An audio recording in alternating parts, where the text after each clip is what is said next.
According to an exclusive report on Mediaite, Steven Crowder allegedly created an incredibly inappropriate and hostile workplace where he exposed his genitals to employees and openly exchanged drugs. Now, Mediaite spoke to 5 individuals, former staffers of Steven Crowder's. They are anonymous. They are not named in the piece. There's also one anonymous source close to Crowder. Now, one of those former employees actually showed Mediaite the unsolicited and sexually explicit text messages he received from Crowder, including images of Crowder's genitalia. So the former employee said this: "In the moment, we dismissed it as sort of frat boy humor. In hindsight, it's super creepy and felt groomerish. It always felt like childish behavior in the moment that then felt predatory in hindsight. Like he was always testing people's comfort levels with that kind of behavior. Because he was the boss, though, and he had no accountability, it just continued to happen. There was no one trusted to complain to." So look, this isn't the first time I've heard similar accusations against Steven Crowder in terms of creating like a hostile work environment. And Mediaite says that they looked at the text messages to corroborate the allegations. There's something going on with Crowder. No, guys, it's not even close. So I'm gonna read you a passage in a little bit that's gonna make you go, oh, okay. No, this is not close. But before I get to that, it's already not close. Sending pictures of your penis, oh my God, to your employees, mental. Guys, I mean, again, I run TYT. No, like not within miles, galaxies of comprehensible. It is inconceivable. It is inconceivable. And by the way, it is also a massive violation of the law. You cannot send penis pictures to your employees. That's madness. Okay. Just word of advice: don't send penis pictures to anyone unsolicited. Okay, but like, if you said to me, dream up the worst case scenario, this is almost it, right? So that same employee also told Mediaite that Crowder would often expose himself to other male workers. So here are the comments here from the staffer. "In regards to exposing himself in general, to my knowledge, he only exposed himself to male staffers. It happened all the time. It was a regular occurrence. It usually happened when he was in a really good sort of manic mood.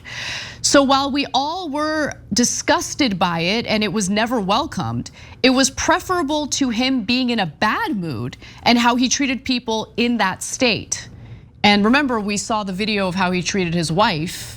I don't know if he was in a good mood or a bad mood in that video, but he was terrible to her. Steven never explained it. This former employee continues. "We never talked about it. It would just happen and everyone would either throw out a fake uncomfortable laugh or show clear disgust, which Steven interpreted as his reward for what he did. The more disgusted everyone seemed, the more pleasure he seemed to get from it. It's like he couldn't understand that we weren't in on his joke." Ouch. Yeah, there's more. So a source close to Crowder said that they had also seen him expose himself to male employees. Notice that there's like a trend here. Like in every single accusation, there's dudes involved that are dealing with unsolicited, genital pictures and stuff like that. "I've personally witnessed that on one occasion. My personal theory is that he is a man-child and just thinks it's funny, like boys in middle school playing pranks on each other in the locker room. That to me seems to be his mentality. Could it be a power move? Possibly." Okay, so to be fair, that could be it. I mean, but to give you even more context, remember he had, for some reason, admitted on camera once that he had like bisexual desires, and then he like wiped that video from the internet after the fact. No, I'm gonna give you a devastating quote in a second. Let me just say one more thing before I give you the quote. Look, even if it's a power move, that makes it worse. If you're the boss and you're doing a power move by sending pictures of your penis to your employees, then you're using your advantage in the workplace to sexually harass him. I mean, I can't believe he hasn't been sued. I can't believe it. And part of the reason is because conservatives work there. And so they're trained to like just take it, right? And even these guys who are like, who cares, man? Let's harass everyone. Trey, who cares? Right? Even they're like, God, it kind of feels like grooming. He kept sending it to me like, you like, right? He doesn't say you like, to be fair. But that these workers are all saying that's how we felt. It's not everyone who worked there, but it's a number of people. And remember, they appear to be all conservatives. So this isn't some like liberal out to get them. And one of them explained it felt like an abusive relationship. Because when things were good, everybody's having fun and he's manic in a good way. But then when things are bad, he would just pulverize people and be over the top in how vicious he was. But when he got back to good, he's, I love you, man, don't worry about it, right? And by the way, guys, the people that watched him online, you liked it when he was vicious. And then all of a sudden you find out he's vicious to the other guys. I don't know, maybe you don't care. I mean, when someone tells you who they are, you should believe them. Yeah. I want to read graphic 6 here because there's a theory that I want to float. I want to see what you think about it. So here's what the same person, it's a source close to Crowder. This is what this person says. He does virtually nothing that a grown man should do for himself. Wash his own laundry, prepare his own food, buy his own groceries. Most of the time, someone else does all that for him. So he's like a child that needs to be taken care of, and his humor reflects that type of childish behavior. So all we know about this person is that it's a source close to Crowder. This is not necessarily one of his employees. No, because could it potentially be his wife? They're in the middle of a pretty brutal. No. They explained that staffers. Okay. Because at a different portion that I'm going to read, that they say a different ex-staffer. So there's definitely several staffers. No. Let me be clear. There are definitely staffers involved. So there's specifically, there are 5 anonymous former staffers and 1 anonymous source close to Crowder. I see. Well, theoretically that could be anybody. By the way, he totally screwed over Daily Wire, Ben Shapiro, and all those guys. So this is part of the war that came from that. There are many possibilities. And by the way, one other thing I just want to say about Crowder that I find particularly disgusting. So he and his wife are divorcing for good reason, if you've seen that video. She wants to share custody of the kids.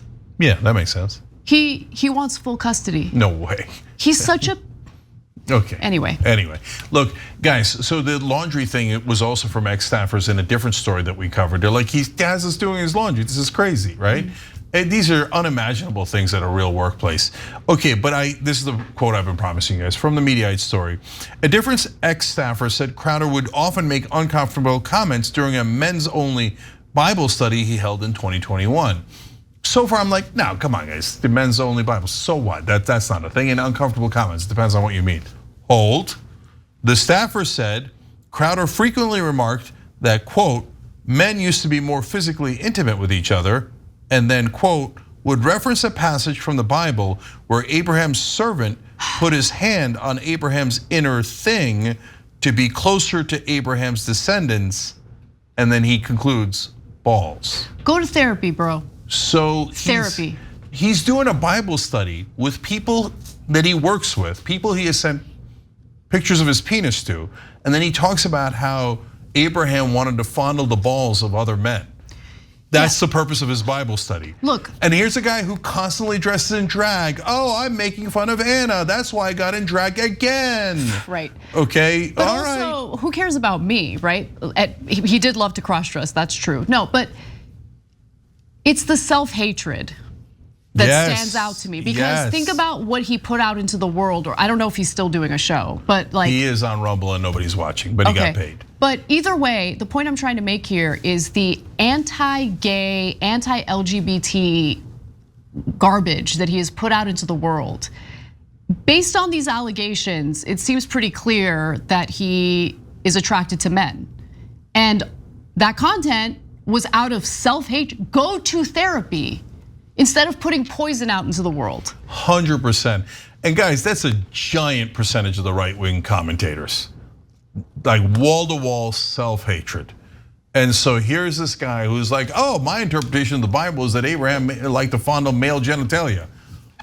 And here's a picture of my penis. And here's this and here's that. And oh, by the way, I hate gay people. I will scream it really loudly and get you to hate gay people. Do you, Stephen? Or do you just hate yourself? Thanks for watching The Young Turks, really appreciate it. Another way to show support is through YouTube memberships. You'll get to interact with us more. There's live chat emojis, badges. You've got emojis of me, Anna, John, JR. So those are super fun. But you also get playback of our exclusive member-only shows and specials right after they air. So all of that, all you gotta do is click that join button right underneath the video. Thank you.